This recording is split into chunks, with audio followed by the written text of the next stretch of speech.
Hey, folks, welcome to another episode of Wrenching for Wellness Wednesday Chat. And you might recognize my guest this week. It's my buddy. I met him last year because he was riding a shovelhead chopper. And it's been good ever since. It really has been. Martin is a wealth of knowledge, and I really appreciate his friendship. And tell us who you are. Martin Beaver. Yeah, and did you have any service? Military service. About 11 months. 11 months military service. And then I met my wife, and she captivated me. that happens to a lot of young guys, right? Yeah. Yeah. That's good. All right. So there you go. So Martin did some service, did some reserve time, and you started working on bikes for what reason? Just because I love bikes. Yeah. I've loved bikes since I was 10 years old. That was the first time I saw one. Yeah. A neighbor had a 650 BSA in his backyard working on it. Right. And I was hooked. Right on. From and how old were you? 10. 10. Wow. Yeah, well, I had a mini bike when I was around 10 too. I took a break from bikes for a lot of years when I finally joined the military, but you didn't take a break at all, did you? No. So From then on, I used to go around to all the motorcycle shops and check them out and see what bikes I liked. Harley Davidson was only around a little time. They were down on Kennard Street. And then after Kennard Street, I don't know where they went to for a long time. Yeah. And then Hondas became popular, and I followed different Honda shops all over the place. And the Honda shop, one of the Honda shops, became Pro One, which turned into Harley Davidson. Over in Dartmouth. Right. So they had two brands at that shop. They had Honda and Harley Davidson. Yeah. And they had that for a lot of years because I did remember going over and looking at the Harleys and the Hondas, not necessarily, but and then they decided that Harley Davidson decided that they couldn't have two brands side by side. Exactly. Yeah. Because somebody, was looking at a cruiser type of bike, and they look at the price on a Harley, and then they look at the price of a cruiser Honda, and it was probably a few $1,000s less, and it was hurting sales on Harley. So they separated. Absolutely. They separated the two companies. Yep. But anyways, it is what it is.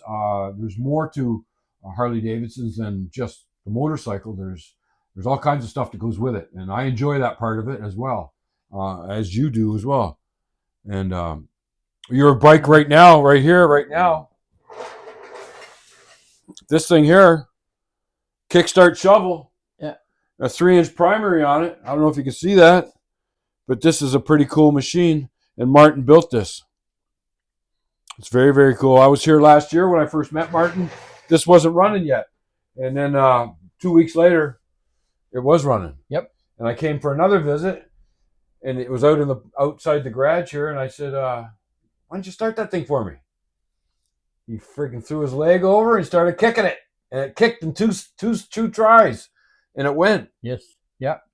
That's good timing, good plugs, and good gas. Yeah. That's you see some of the other shops and guys playing with shovel heads, and they're kicking the bitches for a long time. And it's just, you haven't got it right. And when I took my shovel head to Ralph, I said I kicked it about 40 times and I got it to run like for 10 seconds. He said, if they're set up right, 1-2 kicks and they're going to go. Yeah, that's right. So you enjoy tuning. This is another one you're building too. Yes. This is pretty cool. I don't know if you can see it very well from that angle, but this is a girder front end. This is very cool. This is a desirable front end. Very nice. And an Evolution engine. I'm doing all the talking. I'm supposed to be interviewing you. No, that's all right. That's exactly what it is. So what do you got left to do? Well, I told you. So, I got to wire it, and I have to do something with the transmission plate, but I'm not sure exactly what it is until I get it off, which it's close to being off right now. Yeah. Cool. And after I get that done, it'll be ready and to go. Right on. Yeah. I see Sean at Nonstock Customs is making an adjustable transmission plate. Yeah. Where you can move the transmission around to get the proper tension on the belt or whatever. I made my own. Did you? Or I had a friend make it for me. Yeah. Good. Because that's a drawback with these things when they're just bolted rigidly. there's no way to adjust the tension on the belt or the chain, but having an adjustable transmission plate, you get to move the transmission around. Yeah.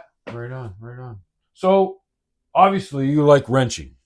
I absolutely do. Yep. What do you think about the term wrenching for wellness? I think that's a wonderful term. Do you it find does. yourself wrenching for wellness?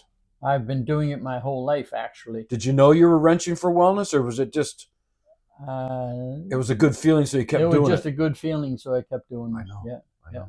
Yeah. People, I mean, I came up with those two words. I put them together, and it makes a lot of freaking sense. Well. It makes a lot of sense. Yeah.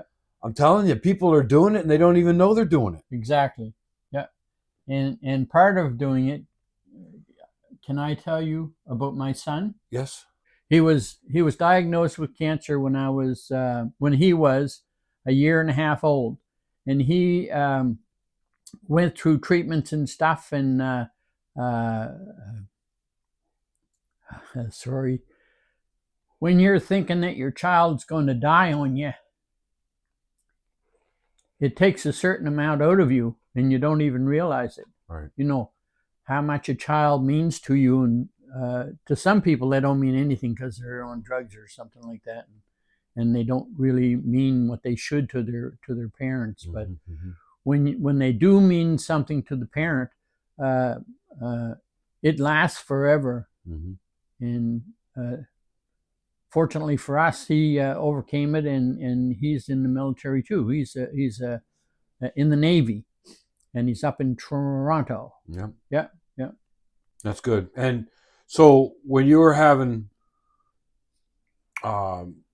sad thoughts about your son, even though he was that young, did wrenching for wellness help you? Yes, it did, because I came out to the garage and worked on my bikes, and it takes your mind off of whatever you're worried about.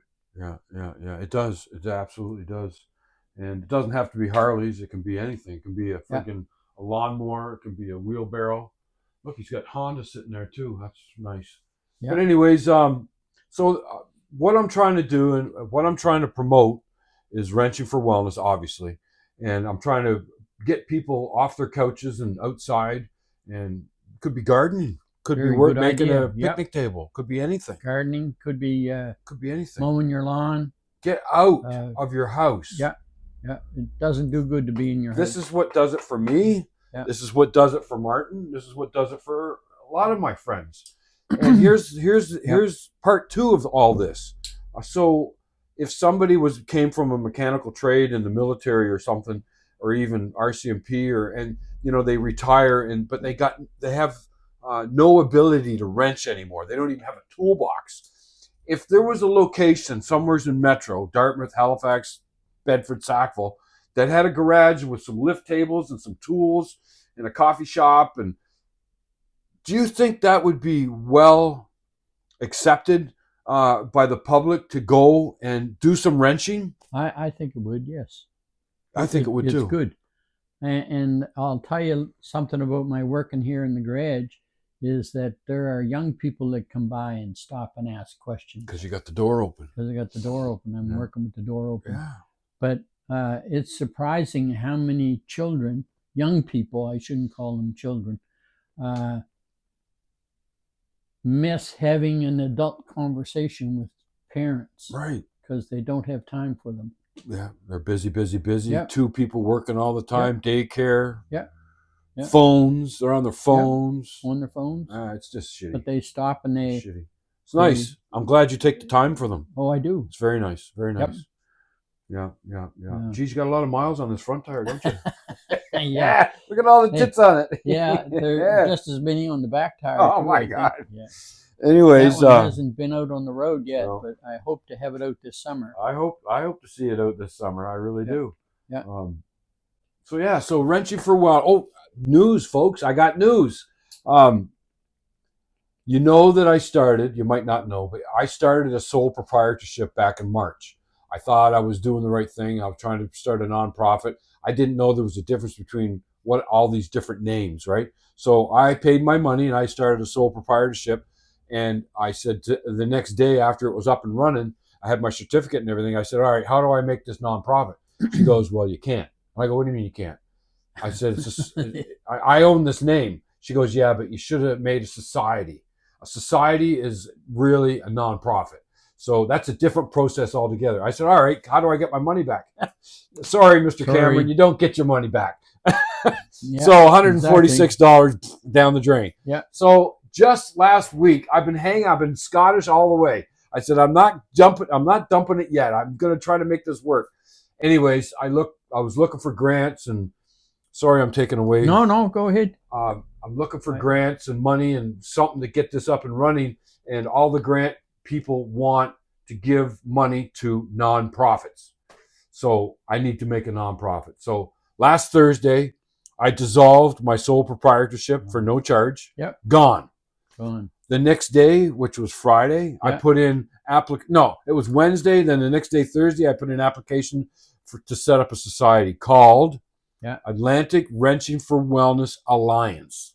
Wow. So AWWA. So that could be made into a logo. I can see it. Yeah. So anyways, usually it takes 24 hours. It's very quick turnaround.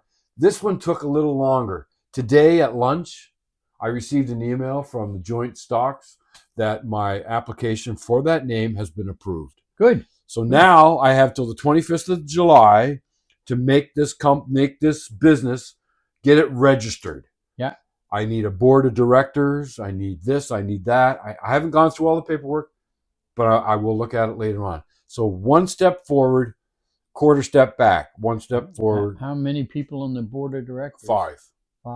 I need 5 on the committee. Yeah. And those people are there to make sure the nonprofit is running in a nonprofit way. Yes. Which I absolutely want to have. This is not for me. This is for my buddy Martin. This is for my buddies that need this. That's what it's for. We want to be able to pay the bills, and we want to be able to pay the rent. I've got motorcycles donated. I've got lift tables donated. I've got tools donated. I've got a parts cleaner donated. Yeah. Some other tools donated. Very nice. Very, very nice. Anyways, that's what's going on, folks. So now you're up to date. And Martin, I really want to thank you for taking the time to talk to us today. And Absolutely. I'm really freaking glad that I met you last year. And I'm really, really glad that you're enjoying the wrenching. Let me roll out of here and let people see the bikes. There they are there. So yeah. So this is what you can do in your free time. And here's the thing. I've been saying all along, when you're wrenching on something and you run into trouble, stop. Don't throw it out in the backyard like I almost did that a couple of weeks ago. Just stop and go away and come back and try it again. But I watched a guy today talk about, he was sweeping his shop. He says, when you're working on something and you get frustrated or you reach a roadblock or you cannot figure something out, just stop. Don't get frustrated. Put your tools away, clean up your toolbox, sweep the floor, change the appearance of your shop. Absolutely. And that changes your mindset, and you become a little more happier, and you'll look at your problem with a different set of eyes. Yes, you do. So there you go. There's a tip. Yep. When you are at a roadblock, sweep your shop. Yeah. Or pick something else to do for 5 or 10 minutes or an hour. But it gives you a whole new outlook on things. You wouldn't believe how much this helps. And this is for the ladies too. The ladies can wrench just as well as anybody. Absolutely. Get out there and wrench. Come over to my place. We'll wrench. Ladies were wrenching during the wartime. They were the people that took care of the jobs that men used to do before they went off to war. That's right. Yep. Yeah, absolutely. Ladies can do anything we can do. Absolutely. All right, buddy. Thank you very much. Absolutely. Thanks for taking part and inviting me over. Gus. I really, really appreciate it. And we're going to be riding soon, so watch out for that. Absolutely. All right, folks. Sunny side up. Check on somebody, why don't you? And thanks for tuning in. Yep.